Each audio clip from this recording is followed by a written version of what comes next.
ይህ እንግዲህ በዛሬው ዕለት ወደ አገልግሎት የገባው አዲሱ የአዲስ አበባ ከተማ አስተዳደር የህዝብ ትራንስፖርት አገልግሎት መስጫ የኤሌክትሪክ የከተማ አውቶቡስ ነው።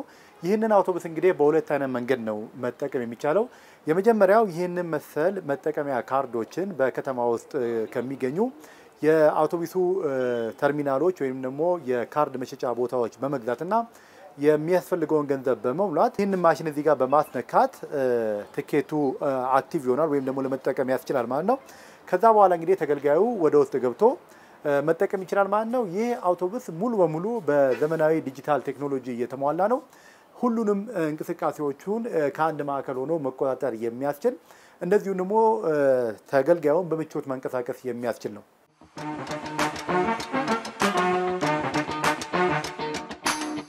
እነዚህ ባሶች በሙሉ መቶም ባሶች ኤሌክትሪክ ባሶች ናቸው። ኤሌክትሪክ ባሶች ከመሆናቸው በተጨማሪ ሙሉ ቴክኖሎጂ ያለባቸው ናቸው። አይቲኤስ ሲስተም እና ፌር ኮሌክሽን ሲስተም አብሮ አላቸው።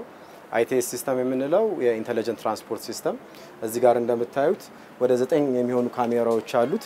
9 የሚሆኑ ካሜራዎች ውስጥ አንደኛው የድራይቨር ማኔጅመንት ሲስተም የምንለው ሹፌሩን ጸባይ የሚቆጣጠር ለምሳሌ ስልክ ካናገረ ሚያዛጋ ከሆነ ወደ ዋና ሲስተማችን ሪፖርት የሚያደርግልን። እዚህ ጋር የምታዩት ካሜራ ደግሞ አውቶማቲክ ፓሴንጀር ካውንተር ትባላለች። በዚህ በፊት በር ነው የሚገባው። ካርድ ያለው ሰው ካርዱን ይሞላና 200ም 300 ብርን ከሞላ በኋላ ሁሌም ካርዱን ታፕ እያደረገ ይገባል። ታፕ ባደረገ ቁጥር ከካርዱ ላይ እየቀነሰበት ይሄዳል ማለት ነው። የካርድ አቅም የሌለው ቶፕ አፕ ማድረግ ማይችል ደግሞ ከሆነ ዲጂታል ቲኬት ከቲኬተሮቻችን ከጀርባ በር ጋር ቆርጦ ይመጣና እዚህ ቲኬተሩን በታችኛው ኮድ ስካን ያደርግና ቬሪፋይ ያደርጋል ያ ኪውአር ኮድ ትክክለኛ መሆኑ። እዚህ ጋራ የምንቆርጣቸውን ቲኬቶች ምን ያህል እንደቆረጥን በቀን ውስጥ ሴቭ ተደርጎ ይቀመጣል። ስለዚህ ማጭበርበር የተለያዩ እንትኖችም መቆጣጣር ይችላሉ። ምክንያቱም ከሁለቱም በር ላይ ካለውና እኔ እጅ ላይ ካለው ማሽን ጋራ ሁለቱም በሲስተም የተገናኙ ስለሆኑ ቲኬት ከኔ ጋር የተቆረጠ በዚህ መስኮት ይወስድና እዛ ጋራ ባርኮድ አለችን እዚህ ጋር እንደምትመለከቱት እቺን ባርኮድ ስካን ያደርጋል። አውቶቡሱ ሌላ ቦታ ቆሞ ከሆነ እሱን ለመከታተል ሌሎችም አገልግሎቶች እንዴት ነው ተቋጥሩት?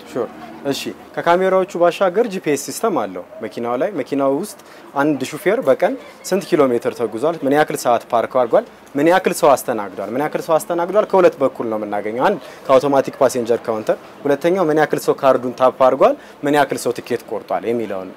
ስለዚህ በዚህ አድርገን ሁለቱን መረጃዎች እናስታርቃለን።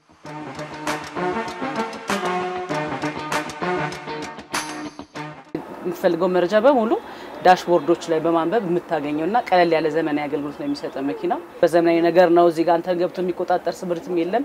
ዘመናዊ ካሜራ ነው ያለው። ካንተ የሚጠበቀው ጥሩ ስነ ምግባር የተሞላ አሽከርካሪ መሆን ነው የሚጠበቅብህ።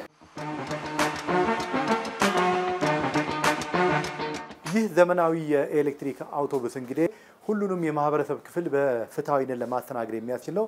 በተለይም አካል ጉዳተኞችን ለማስተናገድ ምቹ ነው የተሰራው። አካል ጉዳተኞችን ለማሳፈር ዝቅ ይላል። ከዛ ውጪ ወደ ውስጥ ከገቡ በኋላ ለነሱ ብቻ ለመገልገል ምቹ የሆነ ቦታ ተለይቶ ተቀምጦላቸዋል። 41 መቀመጫ አላቸው። 41 መቀመጫ በላይ ቁሞ ደግሞ መሳፈር የሚችል ከ70 እስከ 80 ሰው መያዝ ይችላል።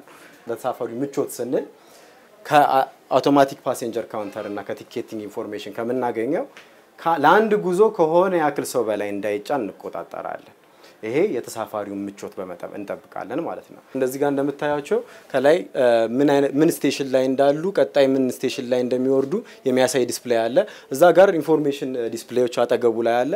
3 ዲስፕሌዮች አሉ። በዚህ ዲስፕሌዮች አድርገን ማስተላለፍ የምንፈልጋቸውን ክሩሻል የሆኑ መልእክቶች ስፔሻሊ ደግሞ እየሄደበት ስላለው ጉዞ ምን ያክል ሊደርስ ይችላል እነዚህን ዲስፕሌዮች ወደፊትም አፕግሬድ እናደርጋቸዋለን። ለአካል ጉዳተኞች እንደምታዩት እዚህ ጋር እነዚህ ባሶች ለአካል ጉዳተኞች ብቻ ተብሎ የተቀመጠ ቦታ አለ።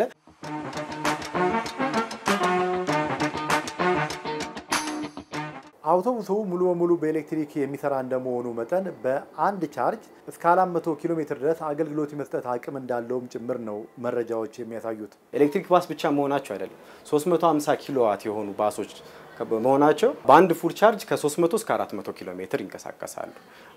በእኛ ኤስቲሜሽን ለ3 ቀን አገልግሎት መስጠት ይችላሉ።